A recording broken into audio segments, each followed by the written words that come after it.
They forced her to wear a mask to hide her scars.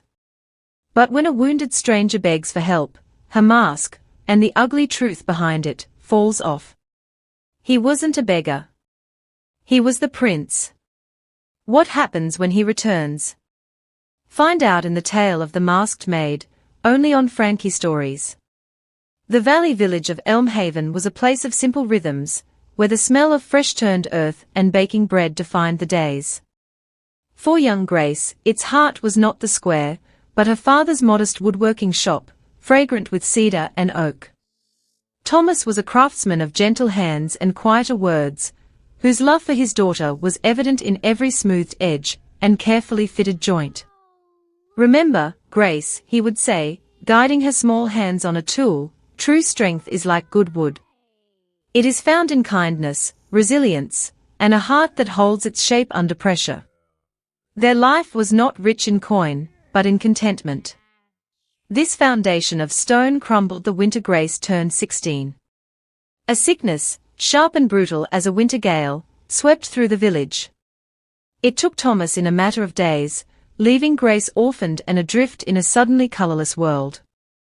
The shop fell silent, the tools going cold. Her grief was a private, hollow ache, but it was soon to be eclipsed by a new, more active misery. For Thomas, in a final act of hopeful concern, had made provisions. His will named his new wife, the widow Douglas, as Grace's guardian. A woman of sharp angles and sharper eyes, who arrived with her own daughter, Rita, in tow. They stood at the threshold of Grace's home, not as comfort, but as claimants. Douglas's gaze swept over the cozy cottage, not with sorrow, but with cold appraisal. The season of Grace's hardship had officially begun. The warmth of Grace's former life evaporated like morning dew under a harsh sun. Douglas, with a voice like grating stone, laid down new laws. "Idleness breeds weakness," she declared, her bony finger pointing Grace toward the hearth. "This is your domain now. Earn your keep." Grace's world shrank to soot, scalding water, and endless drudgery. She scrubbed floors until her knees were raw, cooked meals she was forbidden to share at the main table, and mended clothes for Rita, who watched with a smug, pitying smile. Rita, only a year older than Grace, blossomed in idleness, her hands kept soft, her time spent preening and dreaming aloud of grand futures far from Elmhaven. She was her mother's mirror, reflecting a cold, entitled vanity. The accident happened in Grace's third month of servitude, on an evening when Douglas's simmering resentment boiled over. "The good china," she commanded, pointing to a high shelf. "My daughter and I will take tea like proper ladies." As Grace stretched on a wobbling stool, the heavy shelf, inexplicably loose, gave way. A cascade of porcelain shattered around her, and a jagged platter scored a fiery path across the right side of her face, from temple to jaw. Douglas's cry was not of horror, but of fury. "Clumsy fool! Look what you've wasted." The pain was blinding, but the look that passed between Douglas and her daughter was a deeper wound, a flash of something that looked like grim satisfaction. As blood dripped onto the broken china, Douglas produced a small, unlabeled jar. "This will prevent scarring," she said, her application of the foul-smelling salve unnecessarily rough. "We must keep you presentable." But with each daily application, the wound festered instead of healing, knitting into angry, raised scars. The true poison, however, was yet to come. The scars did not fade, they darkened, becoming a twisted map of pain on Grace's once soft cheek. Douglas clucked her tongue in false sympathy. "The village is superstitious, child," she sighed one morning, holding up an object of stiffened linen and leather. "They would see this and call it a curse. For your own protection, you must wear this." The mask was a crude thing, covering half her face, with small eye holes that made the world feel distant. It chafed her tender skin, a constant prison. Behind it, Grace's world grew even quieter. Villagers who once offered a kindly word now averted their eyes, quickening their pace. Whispers of the cursed maid or Douglas's shadow beast trailed in her wake at the market, where she was sent for errands. Her only solace was the pre-dawn trek to the forest stream for water, where she could lift the mask and feel the cool, free air on her ravaged skin. Douglas, meanwhile, crafted a masterful narrative for the village. My poor stepdaughter, she would lament to any who listened, her voice dripping with practiced grief. So brave, yet so haunted by the tragedy of her father's passing. The accident was a dreadful twist of fate, and her mind, it has become fragile. The mask brings her comfort, a shield from her own memories. It was a lie woven with threads of truth, making it impenetrable. Rita played her part perfectly, clinging to her mother's arm and nodding with wide, sad eyes. We try so hard to help her, she'd whisper, ensuring their reputation as long-suffering saints remained untarnished. Isolated and branded, Grace bore her burdens in silence. Her father's tools gathered dust in a corner, and his lessons on inner strength became a fragile mantra she repeated in the dark, a tiny flame she guarded against the oppressive cold of her new reality.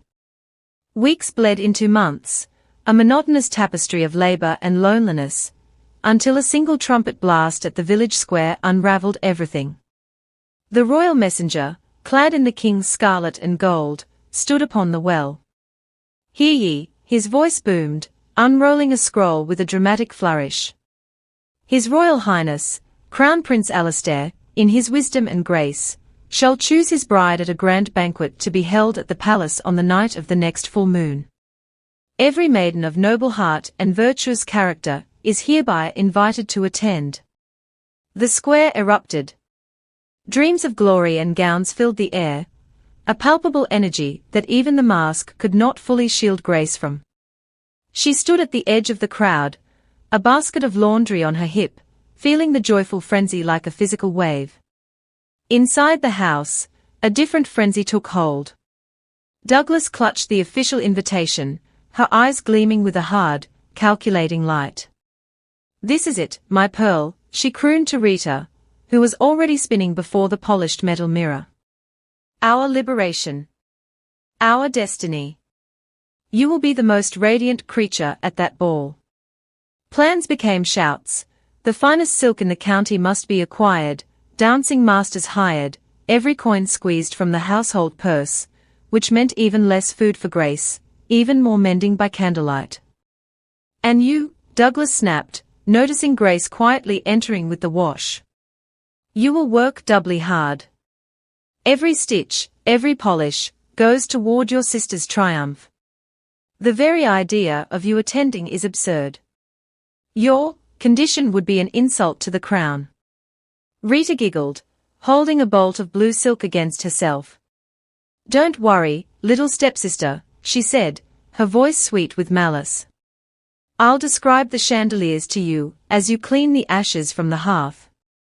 Grace bowed her head, the prince's world feeling more distant than the stars, a dream for girls who lived in the light. The day before the banquet, the forest stream was a riot of color and chatter. All the village maidens, Rita chief among them, gathered at the water's edge to wash and prepare, their laughter bouncing off the trees. They spoke of silks, of dances, of the prince's handsome face seen on rare royal progressions. Grace was there too, but upstream, separate, tasked with scrushing the heavy household linens on the rough rocks. The mask was a stifling burden under the sun, and the joyous noise felt like a taunt. Suddenly, the chatter downstream ceased. A figure emerged from the thick bracken, a man, his fine traveling clothes torn and mud-caked, one arm clutched to his chest, blood seeping through his fingers. He stumbled, his face pale with pain and grime. "Please," he rasped, his voice dry. "Water," the maidens recoiled as if from a leper. "Away, beggar," one cried. "You'll soil my gown." Rita took a dramatic step back, her nose wrinkled. "You reek of the forest and misfortune. We are meant for the palace, not to tend to vagrants." They collectively turned their backs, resuming their precious grooming. The man's shoulders slumped, a look of profound disillusionment crossing his weary features. Then, a gentle touch on his uninjured arm. Grace stood there, her own bucket in hand. Without a word, she guided him to a mossy seat. She dipped a clean cloth from her linen pile into the cool stream, tenderly washing the dirt and blood from his wound, a deep gash from a fallen branch. She then offered him her own drinking ladle, holding it carefully to his lips. "The water is sweet here," she said softly, her voice muffled but kind. In her focused compassion, she didn't notice the leather strap of her mask, weakened by sweat and toil, finally snap. The mask slipped free, falling into the stream with a soft plop. The scarred, ravaged side of her face was fully exposed to the stranger's gaze. She froze, a lifetime of shame flooding her. For a horrifying second, Grace could only stare at the rushing water carrying her mask away. She expected to see revulsion, fear, or pity in the stranger's eyes, the familiar trilogy of reactions. But his gaze, a striking shade of hazel green now cleared of pain, held none of those. Instead, there was a deep, startled intensity. He saw not just the scars, but the flinch in her eyes, the way her hand trembled as she instinctively tried to cover her cheek. "Thank you," he said, his voice stronger now, low and sincere. "For your water. For your kindness, which is a far rarer commodity." He reached out, not toward her face, but to gently take the blooded cloth from her shaking hand. "You are wounded, yet you tend to a stranger's wounds first." Downstream, Rita's sharp voice pierced the moment. "Grace? You lazy creature. Where are those linens?" Grace jerked back, the spell broken. The world of cruelty came crashing back. She fumbled for a corner of her apron, holding it up to her face in a poor substitute for the lost mask. I must go," she stammered, beginning to gather the wet laundry hastily. "The stream will clean your wound. Bind it tightly." The stranger watched her, his expression unreadable. "Will you be at the palace tomorrow?" he asked suddenly. A bitter, choked sound escaped Grace, almost a laugh. She shook her head, not daring to speak, and hurried away, leaving the man by the stream. He did not call after her, but his eyes followed her retreating form until she disappeared into the trees. Slowly, he looked down at his now clean arm, then at the spot where her mask had been swept away. A thoughtful, determined look settled on his features, one that belonged not to a wounded traveler, but to a man used to assessing value and making plans. The morning of the banquet dawned with a frenzy that shook the very beams of the house. Douglas fluttered around Rita, who was being laced into a sapphire silk gown, her hair coiled into an elaborate masterpiece. "Remember every step, every curtsy, every smile," Douglas hissed, her own best dress rustling. "The prince chooses a queen today. See that he chooses you." Grace, in her coarse woolen dress, was ordered to stay in the scullery, out of sight. "The very dust you raise from cleaning would be an affront to your sister's perfection," Douglas stated, before sweeping out with Rita in a cloud of perfumed ambition. The silence they left behind was a different kind of heaviness. Grace picked up a scrub brush, the castle's distant bells a mocking melody to her ears.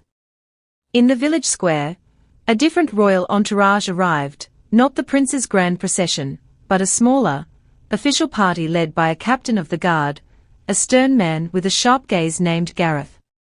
He announced he was sent ahead to formally receive the eligible maidens and observe the villagers' spirit. Douglas, seizing the opportunity, immediately brought a simpering Rita before him. "My daughter, sir, the very flower of Elmhaven's virtue." Captain Gareth's eyes, however, seemed to sweep past Rita's preening, taking in the curious, excited crowd, the bunting, the hopeful faces. His expression was inscrutable, a mask of polite duty. He offered a formal bow. "The crown looks for character as well as beauty," he stated, his voice carrying. "The prince values discernment." To Douglas, it sounded like standard protocol. To the hidden listener at a nearby cottage window, Grace, taking a rare, fleeting glance, There was something in the captain's assessing stare that felt strangely familiar, a weight she couldn't place.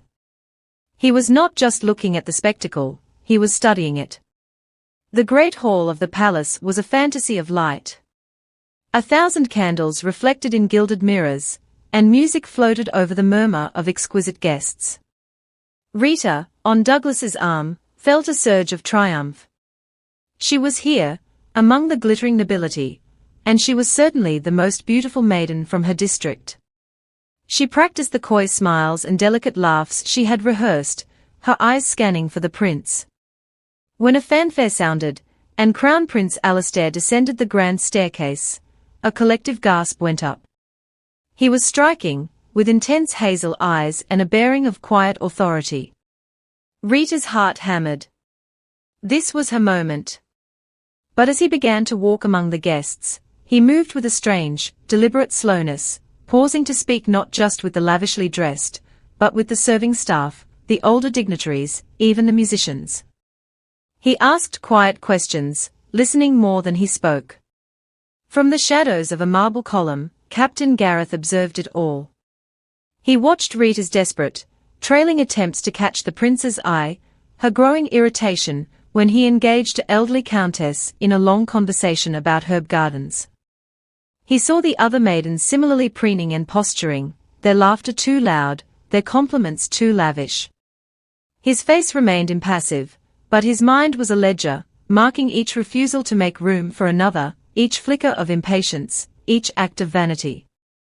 The prince himself played his part flawlessly, his expression one of polite interest, giving nothing away. Yet, as the night wore on, a subtle disappointment seemed to settle in his shoulders.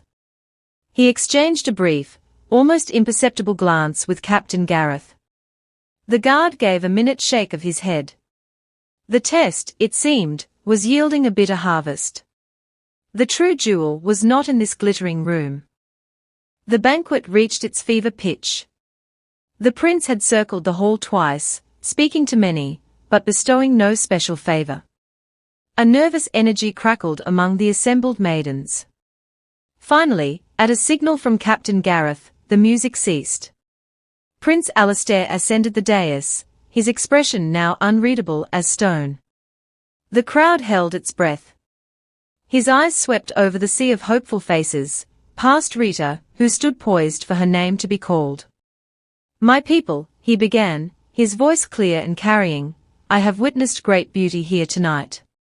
I have heard skilled conversation, and observed refined grace." A flutter of pleased smiles passed through the crowd.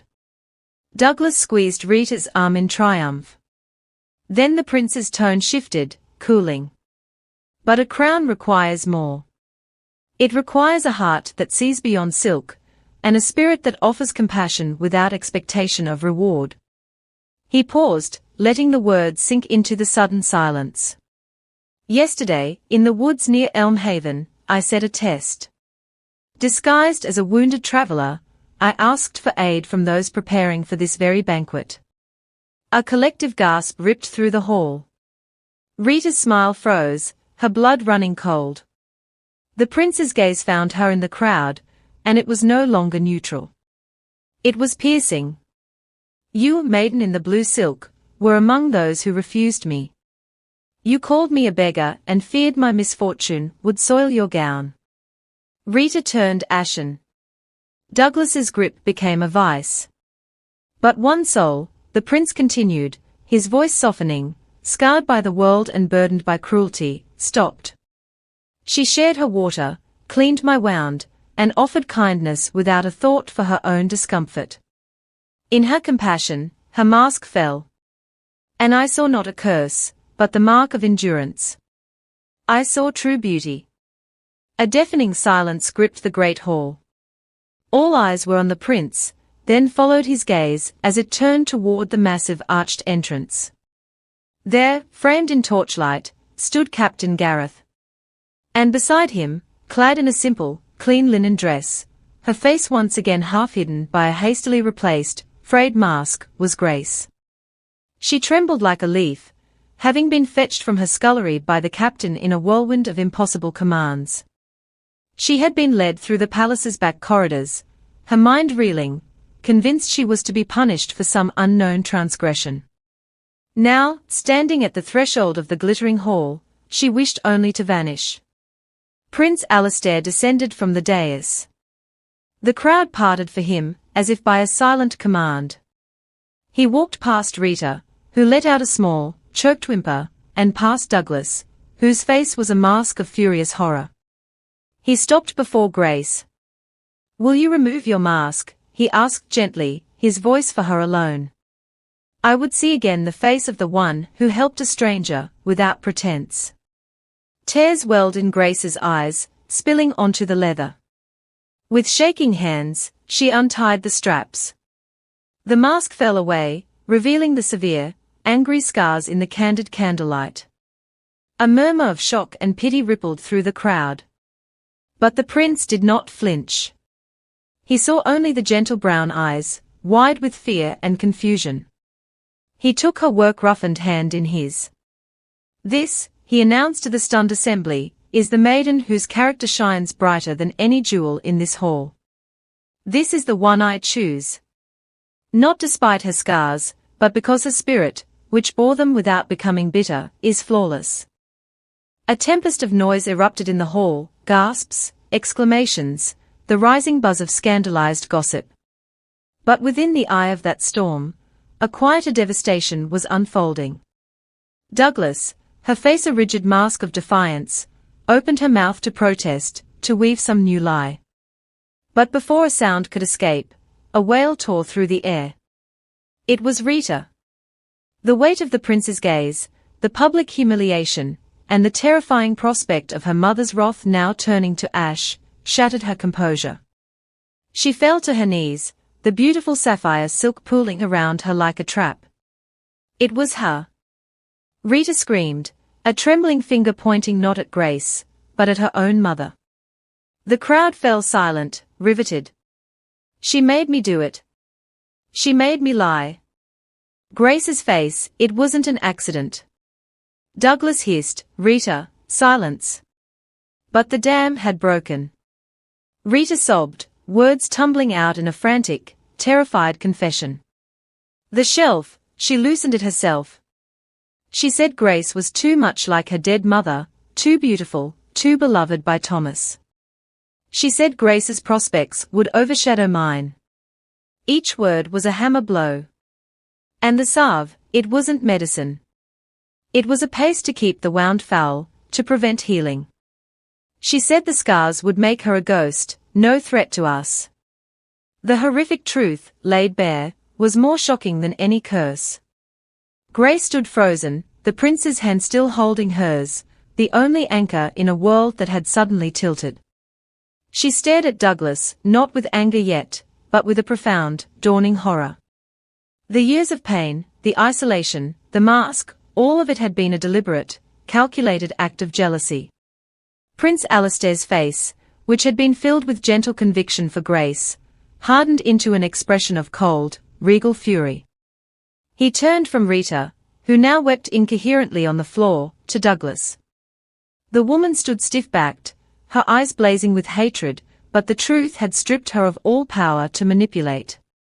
"You stand accused by your own blood," the prince declared, his voice now the steel of the throne. "You have conspired to maim, to poison, and to enslave a child entrusted to your care. You have perverted the memory of a good man, and sought to bury his daughter in darkness." He looked to Captain Gareth, who gave a sharp nod. 2 royal guards moved to flank Douglas. "The punishment for such malice cannot be mere banishment," Alistair proclaimed. "For 10 years, you shall both know the labor you forced upon another. You will serve in the royal quarries, breaking stone for the kingdom's roads. You will feel the sun on your backs and the blistering of your hands. You will learn the true meaning of work, and perhaps, in its relentless honesty, you may find a shred of the humility you tried to destroy." As Douglas was led away, sputtering impotent threats, the prince's focus returned to Grace. The severity melted from his eyes, replaced by a deep, aching compassion.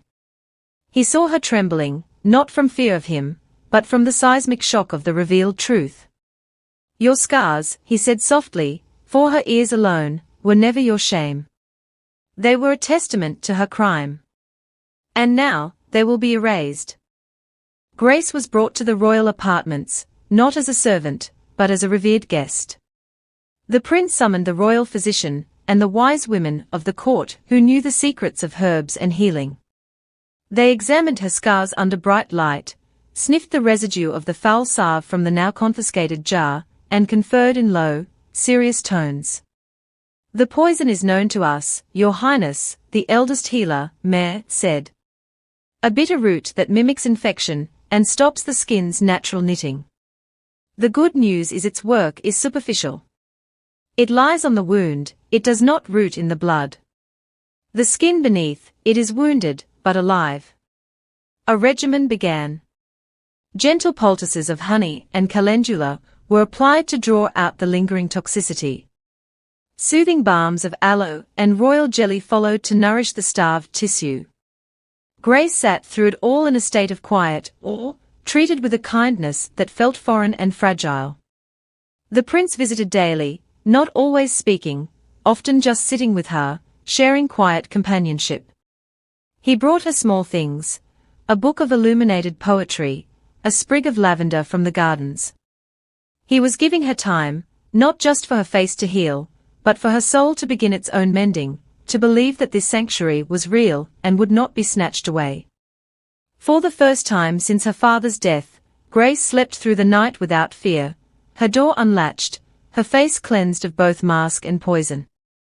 The weeks of healing unfolded like the gentle unfurling of a rose.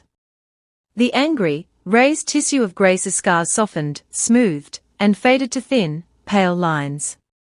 With Mare's expert guidance and the miraculous medicinals of the palace, the shadow that had haunted her face receded, revealing the clear, kind features it had concealed for so long. The final morning, Mare presented her with a polished silver mirror. "Look, child," the healer whispered. Grace's breath caught. The face gazing back was hers, yet new. The scars were mere whispers now, faint tracings of memory rather than brands of pain. Her eyes, always warm, now held a light unclouded by daily fear. Prince Alistair found her in the sunlit garden, studying a blooming lily, its petals perfect and unscarred. He approached quietly. "Do you see now?" he asked. "What I saw at the stream?" She turned, and a true, unburdened smile touched her lips, a sight he had never fully witnessed. "I see a face that has weathered a storm," she said softly. "The marks are part of my story, but they are no longer its title." He took her hand. "Your story," he said, "is one of resilience. A kingdom needs a ruler who understands hardship, who values compassion over perfection. Will you help me rule, Grace? Not as a hidden servant, but as a queen, seen and heard." Her heart, so long clenched tight, expanded in her chest. This was not a rescue, it was an invitation to partnership. She saw the earnest hope in his hazel eyes, the same eyes that had seen her true self through grime and ruin. "Yes," she said, the word solid and sure. For the first time, she did not feel like a girl chosen from ashes, but a woman stepping into her own power, ready to build a legacy from the lessons of her pain. Their wedding was not a spectacle of opulence alone, but a celebration of restored justice and newfound hope. Grace did not walk down the aisle hidden behind a veil of lace. She wore her hair simply, her head high, the faint, silvery lines on her face kissed by the sun streaming through the cathedral windows. To the people, she was not a cursed maiden made miraculously whole, she was living proof that truth and kindness could topple even the deepest lies. When the crown was placed upon her head, its weight was not a burden, but a solemn promise. Queen Grace's first decree established the Hearthstone Sanctuary, a place within the kingdom where any child bereaved or mistreated could find shelter, education, and unconditional care. She often visited, sharing her own story not as a tale of a prince's salvation, but as a lesson in recognizing one's own worth. She ruled alongside Alistair with a quiet wisdom, her policies always mindful of the overlooked. In the palace gardens, a unique white rose was cultivated, its petals bearing a single, delicate silver streak. They named it Grace's Resilience. And in a quarry far from the capital, 2 women labored under the sun, their hands growing rough, their former finery a distant memory. The kingdom, under its new queen, remembered that true beauty is not the absence of scars, but the strength forged in bearing them, and the light one chooses to share after emerging from the dark. Thank you for watching Frankie Stories. Please give us a like, comment and subscribe. Until next time, we love you.